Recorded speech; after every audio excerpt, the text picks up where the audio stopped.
Hello friends, welcome to all of you on my YouTube channel Sarkari Bharat. So guys, इस video के अंदर हम discuss करने वाले हैं। आज का पेपर हुआ है एसएससी सीएचएसएल का। किस टाइप के थर्ड शिफ्ट के पेपर में सवाल पूछे गए हैं।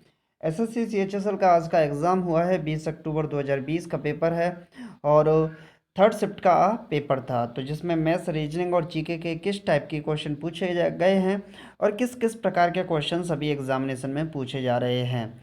सभी के सभी क्वेश्चंस का हम एनालिसिस करने वाले हैं। सभी क्वेश्चंस मेमोरी बेस्ड हैं, स्टूडेंट्स के द्वारा दिए गए क्वेश्चंस हैं, जो कि व्हाट्सएप के थ्रू या मैसेज के थ्रू स्टूडेंट्स ने ये क्वेश्चन दिए थे। ओके, तो चलिए स्टार्ट करते हैं वीडियो को। मैथ्स, रीजनिंग और जीके का एक महासंग्राम, जो कि 20 अक्टूबर 2020 में थर्ड शिफ्ट के अंदर आज के पेपर में पूछा गया, इन सभी क्वेश्चंस का 100% रियल एनालिसिस आपको हम कराने वाले हैं। फ्रेंड्स, आप सभी को बता दूं, अगर आप इस चैनल पर नए हैं तो चैनल को सब्सक्राइब कर लीजिएगा, क्योंकि 27 अक्टूबर से आप सभी के लिए, क्योंकि 26 अक्टूबर को आपके पेपर ख़त्म हो रहे हैं सीएचएसएल के, तो 27 अक्टूबर से आपके लिए टायर 2 के लिए हम तैयारी स्टार्ट कराएंगे, जिसके लिए डिस्क्रिप्टिव पेपर, ऐसे और लेटर राइटिंग आपको लिखना सिखाएंगे। चलिए फ्रेंड्स, स्टार्ट करते हैं वीडियो को। सो गाइस, अब आ चुका हूँ मैं अपने स्क्रीन पर आपको क्वेश्चन दिखाई दे रहा है। क्वेश्चन है, नोबेल पुरस्कार विजेता रविन्द्रनाथ टैगोर का जन्म दिवस किस तारीख को मनाया जाता है। अगर हम रविन्द्रनाथ टैगोर की बात करते हैं तो इनको नोबेल प्राइज़ मिला था 1913 में। कब मिला था? 1913 में मिला था। किसके लिए मिला था? तो इनको गीतांजलि पुस्तक के लिए मिला था। गीतांजलि पुस्तक के लिए इनको 1913 में नोबेल प्राइज़ दिया गया था। इन्होंने भारत के राष्ट्रगान जन गण मन की भी रचना की है। इन्होंने बांग्लादेश के राष्ट्रगान आमार सोनार बांग्ला की भी इन्होंने रचना की है। रविन्द्रनाथ टैगोर को नाइटहुड की उपाधि भी दी गई थी। फ्रेंड्स, इनका जो जन्म दिवस है ये कब मनाया जाता है? तो ये 9 मई को मनाया जाता है। चलिए फ्रेंड्स, नेक्स्ट क्वेश्चन की ओर देख लेते हैं। तो नेक्स्ट क्वेश्चन किस तरीके का था? औरंगजेब का मकबरा कहाँ पर है? औरंगजेब का मकबरा कहाँ पर है? तो इसका सही जवाब है औरंगाबाद में। औरंगजेब का मकबरा औरंगाबाद में है। और अभी क्वेश्चन पूछा गया था एक शिफ्ट के अंदर कि शेर शाह सूरी का मकबरा कहाँ पर है। शेर शाह सूरी, जिसने जेटी रोड का निर्माण करवाया था, उस शेर शाह सूरी का मकबरा कहाँ पर है? तो ये है सासाराम बिहार में। कहाँ पर है?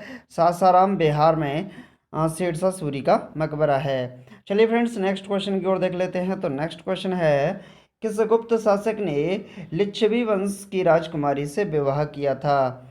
ऐसा कौन सा गुप्त शासक था जिसने लिच्छवी वंश की राजकुमारी से विवाह किया था? तो इसका सही जवाब है चंद्रगुप्त प्रथम ने। जो चंद्रगुप्त प्रथम है, इसने लिच्छवी वंश की राजकुमारी से विवाह किया था। चलिए फ्रेंड्स, नेक्स्ट क्वेश्चन देख लेते हैं। तो नेक्स्ट क्वेश्चन है मैथ का। क्वेश्चन है, 235 रुपये को सुधा, कमल और राम में इस प्रकार बांटो कि उसके धन में 1/3, 1/4 और 1/5 का अनुपात हो। अगर बात करते हैं तीनों के अनुपात की, तो 1/3 अनुपात 1/4 अनुपात 1/5। तीनों का एक ऐसा देखिए नंबर जिनका एलसीएम कितना होगा। तो तीनों का एलसीएम कितना होगा? तीनों का एलसीएम होगा 60 होगा। तो इस पूरे के पूरे में हम 60 का मल्टीपल कर देंगे। 60 का मल्टीपल करने पर 1/3 का क्या होगा? 1/3 का बन जाएगा 20, क्योंकि 20 दिया 60। 1/4 का 15 चौके 60 और 1/5 का 12 पंजे 60। तो ये तीनों के तीनों किस रेशियो में आ गए? 20:15 रेशियो 12 रेशियो में आ गए। अब 235 रुपये को इन तीनों के अंदर बांटना था, यानी कि 20, 15, 35, 35 और 12 कितने हो गए? 47। कितना हो गया? 47। तो 47 यूनिट की वैल्यू दे रखी है कितनी? 235 रुपये। कितनी दे रखी है? 235 रुपये। तो एक यूनिट की वैल्यू हमें निकालनी है, कितने की? एक यूनिट की। तो 235/47। तो इसका लगाएंगे भाग। कितनी बार जाएगा? तो इसका भाग जाएगा 47 का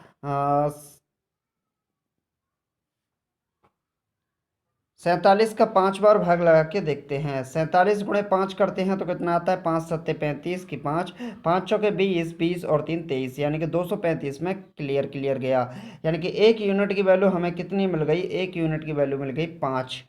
कितनी मिली?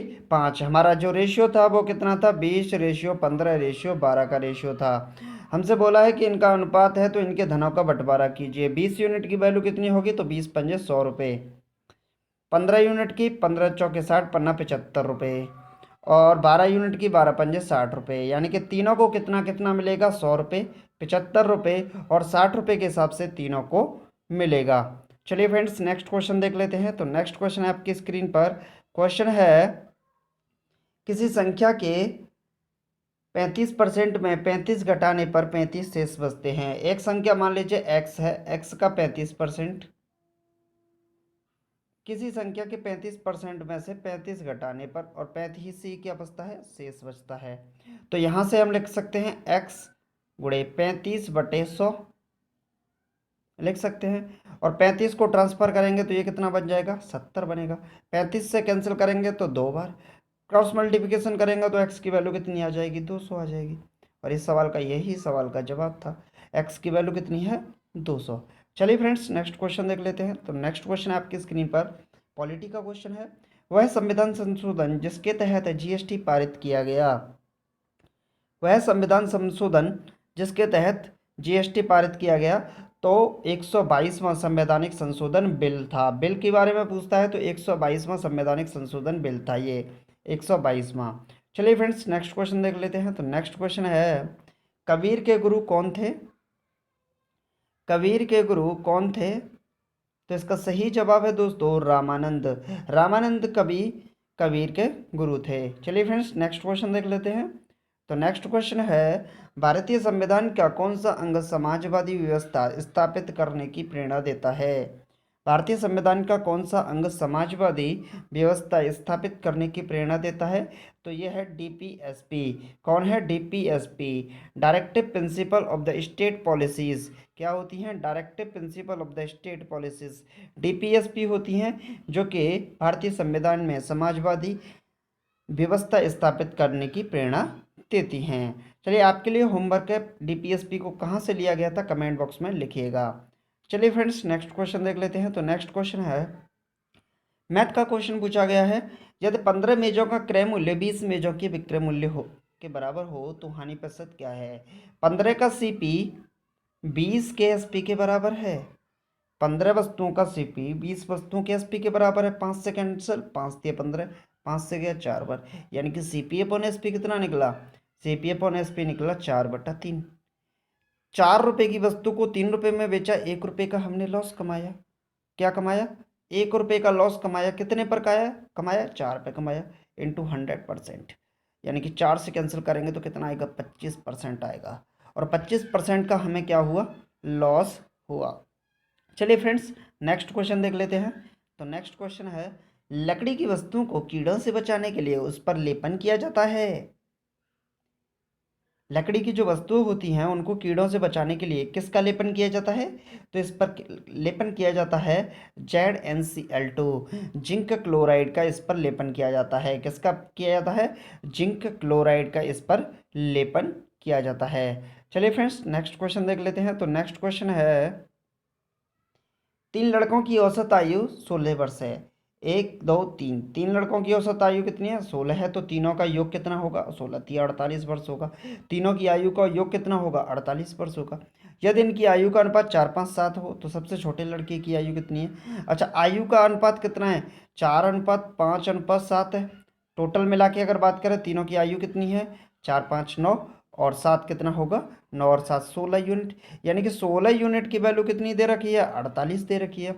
16 यूनिट की वैल्यू कितनी दे रखी है, 48 वर्ष दे रखी है। ओके, 1 यूनिट की वैल्यू कितनी आएगी, 3 आएगी। 1 यूनिट की वैल्यू कितनी आएगी, 3 वर्ष आएगी, 3 ईयर्स आएगी। तो हमें कितने यूनिट की वैल्यू चाहिए, सबसे छोटा 4 यूनिट वाला है। तो यानी कि 4 यूनिट की वैल्यू कितनी चाहिए, तो 4 गुणे 3 हो जाएगा। तो 4 तिया कितना हो जाएगा, 12। और 12 इस सवाल का क्या होगा, सही जवाब होगा। चलिए फ्रेंड्स नेक्स्ट क्वेश्चन देख लेते हैं। तो नेक्स्ट क्वेश्चन ये भी एवरेज का क्वेश्चन है। 50 संख्याओं का औसत 38 है। 50 का औसत कितना है, 38 है। तो 50 संख्याओं का योग कितना होगा, 0 गुणा कर लेते हैं। 0 5 8 40, 5 तिया 15, 15 और 4 19, यानी कि 50 संख्याओं का योग कितना होगा, 50 संख्याओं का योग होगा 1900। या दो संख्याएं 45 और 55 निकाल दी जाएं तो शेष संख्याओं का औसत कितना होगा। दो संख्याएं 45 और 55 निकाल दी तो यानी कि अब संख्याएं कितनी बची, संख्या बची 48। उनका औसत कितना होगा, मान लीजिए x होगा। अच्छा निकालने पर कितना बनेगा, तो 45 और 50, 45 और 55 को निकाल दिया जाए, यानी कि कितनी निकल गई, टोटल मिला के 100 निकल गई। 100 निकलने पर कितनी बचेगी, 1800 बचेगी। बस कैंसिल आउट, 48 गुणे एक्स और इक्वल टू 18। तो 1800 में हमें किसका भाग लगाना है, 48 का लगाना है। तो 48 1 मिनट, 1800 भाग लगाना है 48 का। 4 से कैंसिल आउट, 4 एक 4, 4 दूनी 8, 4 से कैंसिल आउट इसे कर लेंगे, 4 चौके 16, 4 पंजे 20, 0, 450 बचा। 12 का भाग लगा के देख लेते हैं, 12 × 36, बचे कितने, 4 5 9, 12 5 60, 12 6 72, 12 7 14, 337 पॉइंट समथिंग इस पर सही जवाब आ जाएगा। चलिए फ्रेंड्स, नेक्स्ट क्वेश्चन है, ये भी क्वेश्चन मैथ का है। एक वस्तु का अंकित मूल्य 800 रुपये है, यदि इसे 12% की कमी पर बेचा जाए तो उसका विक्रय मूल्य कितना होगा। यानी कि 800 का 12% निकाल दो, कितना होगा, तो 12 × 96 रुपये होगा। यानी कि इसको 96 रुपये कम पर बेचा जाए तो कितने पर बेचा जाएगा, फिर इसको बेचा जाएगा 704 रुपये पर, क्योंकि 96 800 में से क्या कर देंगे, कम कर देंगे। तो 704 रुपये में फिर इसको बेचा जाएगा, और यही इसका क्या कहलाएगा, एसपी कहलाएगा, सेलिंग प्राइस, विक्रय मूल्य कहलाएगा। चलिए फ्रेंड्स, नेक्स्ट क्वेश्चन देख लेते हैं। नेक्स्ट क्वेश्चन है, किसी स्थान का किराया 50 पहले 50 रुपये था, 5% की वृद्धि कर दी गई, तो अब उस स्थान का किराया क्या है, तो 50 रुपये पहले था, अब हमने क्या किया, 50 पर 5% बढ़ा दिया, तो बढ़ा दिए 5%, तो 50 दूनी 100, 2 से जाएगा तो 2.5 टाइम्स, 50 और 2.5 कितना हो गया, 52.5 हो गया। तो 52.5 रुपीज़ ही इसका सही जवाब होगा। चलिए फ्रेंड्स, नेक्स्ट क्वेश्चन देख लेते हैं। तो नेक्स्ट क्वेश्चन है, राष्ट्रीय उपभोक्ता दिवस हर वर्ष मनाया जाता है। राष्ट्रीय उपभोक्ता दिवस हर वर्ष मनाया जाता है, तो इसका सही जवाब है 24 दिसंबर को मनाया जाता है।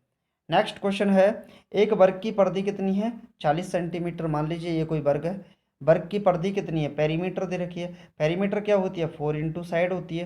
4 इंटू साइड कितनी दे रखी है, 40 दे रखी है। तो साइड कितनी निकलेगी, 10 सेंटीमीटर निकलेगी। साइड कितनी निकली, 10 सेंटीमीटर निकली। अब पूछ रहा है क्षेत्रफल क्या होगा, तो एरिया क्या होता है, साइड का स्क्वायर होता है, तो 10 का स्क्वायर क्या होगा, 100 सेंटीमीटर स्क्वायर। यही सवाल का जवाब होगा। चलिए नेक्स्ट क्वेश्चन देख लेते हैं। नेक्स्ट क्वेश्चन है, यदि a + b बराबर 10 है तो a² + b² बराबर 58 है, तो ए बी का मान ज्ञात कीजिए। लेट सपोज कर लीजिए यहाँ पर a और b की वैल्यू, a की वैल्यू 7 और b की वैल्यू 3 मान लीजिए। 7 का स्क्वायर कितना होगा, 49, 3 का स्क्वायर 9, यहाँ भी सेटिस्फाई हो रहा है, दोनों का गुणा कर दीजिए, 7 × 21, ए बी का वैल्यू निकल आया। बहुत आसान सवाल है। चलिए फ्रेंड्स, नेक्स्ट क्वेश्चन देख लेते हैं। नेक्स्ट क्वेश्चन है, मधुमक्खियों का अध्ययन क्या कहलाता है, एपीकल्चर कहलाता है। क्या कहलाता है, एपीकल्चर। मधुमक्खियों का अध्ययन क्या कहलाता है, एपीकल्चर कहलाता है। चलिए फ्रेंड्स, नेक्स्ट क्वेश्चन देख लेते हैं। टॉर्च में किस प्रकार का प्रकाश पुंज की प्राप्ति होती है, तो संतृप्त प्रकाश पुंज की इसमें क्या होती है, प्राप्ति होती है। नेक्स्ट क्वेश्चन है, आँख की पुतली किस प्रकार का कार्य करती है, तो इसका सही जवाब है परिवर्ती द्वारक की भांति ये कार्य करती है। सो गाइस, आपको वीडियो कैसा लगा, इस वीडियो का टारगेट रखते हैं 1000 लाइक का, 1000 लाइक का टारगेट रखते हैं। और अगर आप इस चैनल पर नए हैं तो चैनल को सब्सक्राइब करना यार बिल्कुल मत भूलिएगा। चलिए मिलते हैं नेक्स्ट वीडियो में। Thank you for watching this video. जय हिंद, जय भारत, टेक केयर।